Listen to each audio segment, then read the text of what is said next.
love. Welcome back to Mixed and Matched. I'm Latoya, and as always, it's a pleasure to have you join us today. So just in case this is your first time, I want to take an opportunity to just share our heart with you so you understand our passion behind this ministry. We want to see blended families blend well. And when we say blend well, we're thinking about blending in a way that reflects God's character. So if you're blending a family, whether it's because of divorce, the death of a spouse, or perhaps you had children before marriage, or maybe your mate did, but whatever your reason is for blending, we want you to know. We want to walk alongside of you. We want to equip you so that you blend well. And we're excited today to have our guests, Kimley and Harold, share their story of blending their family with us. So get prepared, get comfortable, because this is going to be good. Kimley and Harold, thank you so much for joining us here today. We're excited to have you. Oh, thank you. Well, thank you for having us. Yeah. Oh. Well, So- when you brought this up too, so we're like, oh, this is great. I'm glad you feel that way about it. So tell us a little bit about how you met. I'm going to let him start first. He already says it, and then I have to correct some things. See, that's my point. So we were, well, actually, I was at the tail end of fasting for 40 days for marriage. Worked for a company that kept me on the page, and I really wanted to settle down and have a family. So that 40th day, it was North Dallas's singles Christmas party.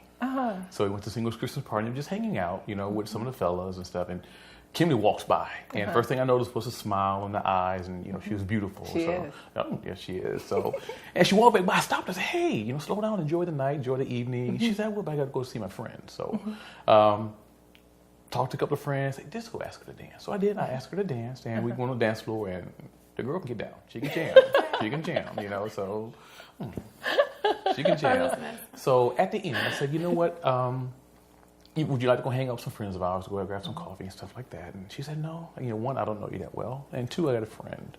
And so, you know, we had a great conversation. So I gave her my number. I said, "Go ahead and call me." And what struck me was, and she'll add to this, that, no, if you want to talk to me, you call me. I'm not going to chase after you. I'm like, I didn't say chase. Yeah. She went to run after me. No, but the thing was, he offered to go to have coffee and stuff, and I was just like, I'm not real sure about that. I mean, because I came with a friend, I wanted to ride back with her. But the night ended well, and when he offered his number to me, I just remember from one of our classes, they were saying, you know, that's not something that you would want to do, that, you know, the thing that you want to make sure that he's seeking you and that you're not seeking him. And so I just told him, I said, well, you know, if you want to call someone, you can call me. Here's my number if you want to talk. And I really expected at the end of that night, I thought, wow, thank you, God. Because I had placed in my mind and even written out, like, I had a thing that was titled My Man, because I was divorced for, since it was 2003 that it was actually solid. So in that mindset, I had written out a thing to God saying my man and what I would want in a man. And so, and those are the expectations that I had standing. And so when I gave him my number, I expected him to call me back because I thought, we connected well. Right. I felt relaxed. Right. It wasn't like a fake moment. It was just like I could say what I needed to say. He was attentive. And let me Nothing's just say, changed. it took him 3 days. 3 days. To call me. So I thought, Lord, okay, maybe that's not the one you said. Even though he was real nice, he has the Christian background. He's saying all the things that are in line with what I was asking you for. He knew who my son was. He knew Trevor because he taught in the children's area. I was like, Lord, and I'm talking to him. You know, people probably would have thought I was crazy, but I'm like, Lord, we were connecting. I did what you said. I gave him my number. I didn't take his. Right.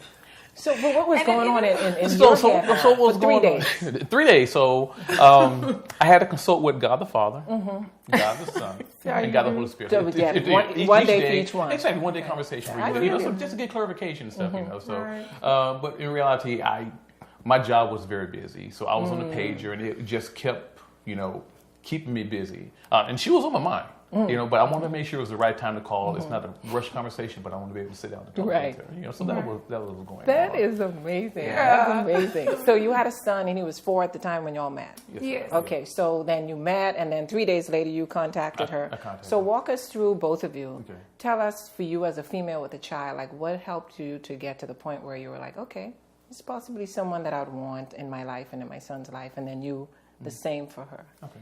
I think for me, we had so many conversations, you know, about, you know, what kind of stuff I was already experiencing with my ex, you know, with my life and what was going on at that particular moment, that I was not real sure when to do it. But once we talked so much and we got to know each other, I had the conversation of, I'm not the girl that just has the soup and salad. I'm going to have soup and salad, I'm going to have an entree, and I may take something from your plate. And I'm just saying, I went through everything. And to hear him still be in that moment of like, you know, I'm willing to walk through it. For him to say that, I thought, that's amazing. I know he's here. God is in the midst of this moment, right? Amen. Well, you know, your past situations don't define who you are. Right. You know, you go through it because that's where God has you, and He wants to see how you're going to shine through it.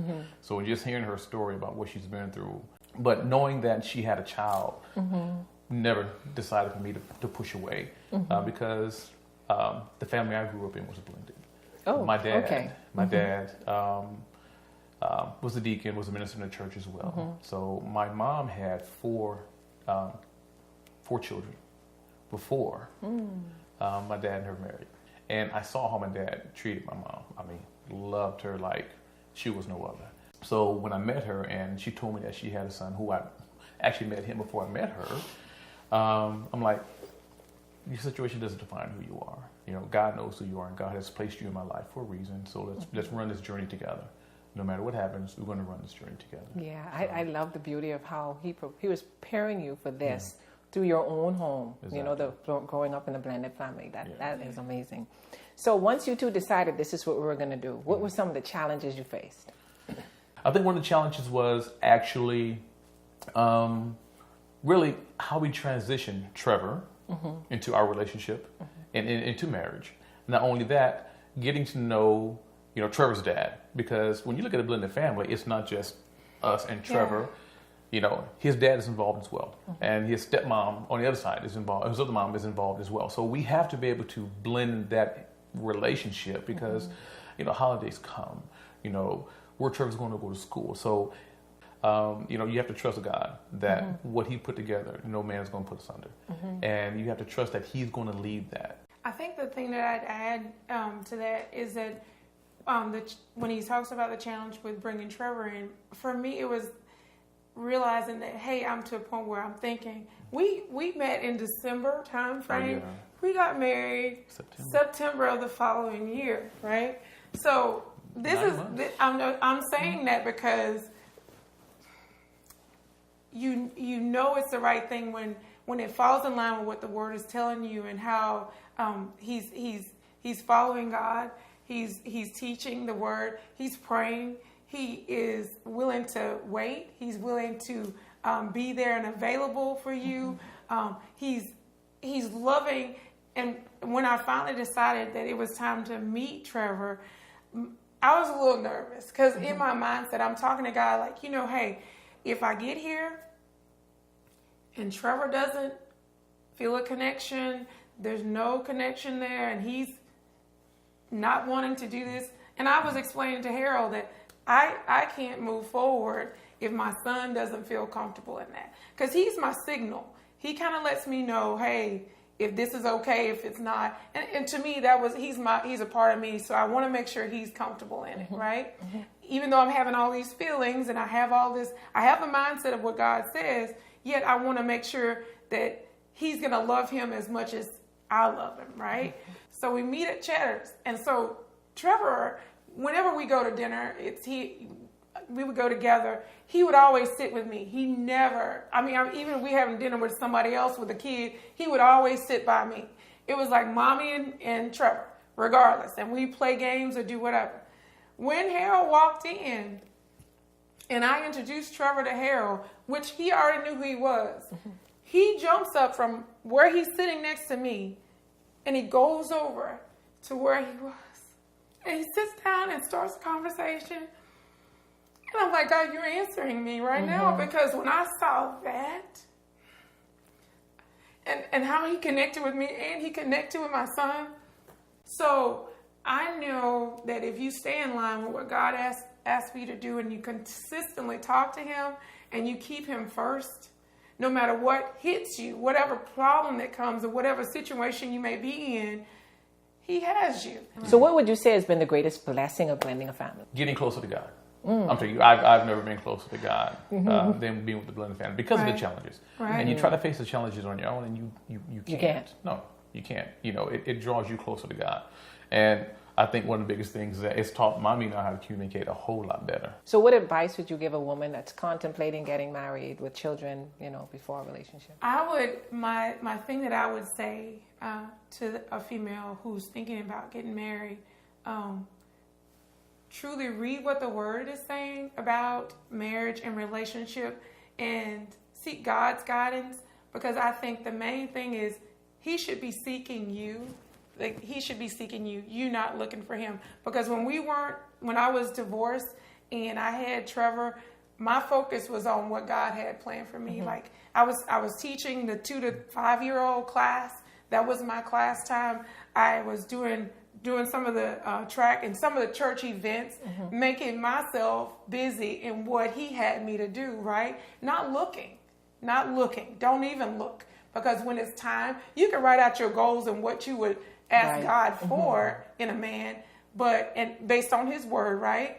But not go look, because that's not for me to do. I learned that from my first situation, in that it's not for me to look. It's for God to provide what he needs for me to have. Because it might not have been time, just like in between that moment when we weren't together. So I would encourage them to continue what God has them doing, which is working in the church, or if it's helping somewhere serving. Because when you're not looking and you're content in what you have going, because just like Dad was saying, I had gone to school. I was taking Trevor back and forth to daycare. I finished nursing school. I was able to get my own place, which I would never have thought to do by myself. Get my own car, which I would have not done by myself, which was overwhelming. But with his help and with his guidance and keeping my focus on what he had for me, when I saw Harold, I was like, wow, I wasn't looking. Right. He sought me out. And I think that's what they'll find, is that they'll seek you out when you're exuding that confidence that you have in Christ and that confidence in your walk, and you have that spirit, the peace that he gives you, and that happiness about life. It attracts that person that he has for you. Very good. Thank you, Kimley. Harold, Yes, ma'am. what advice would you give to a gentleman that's pursuing a woman with children?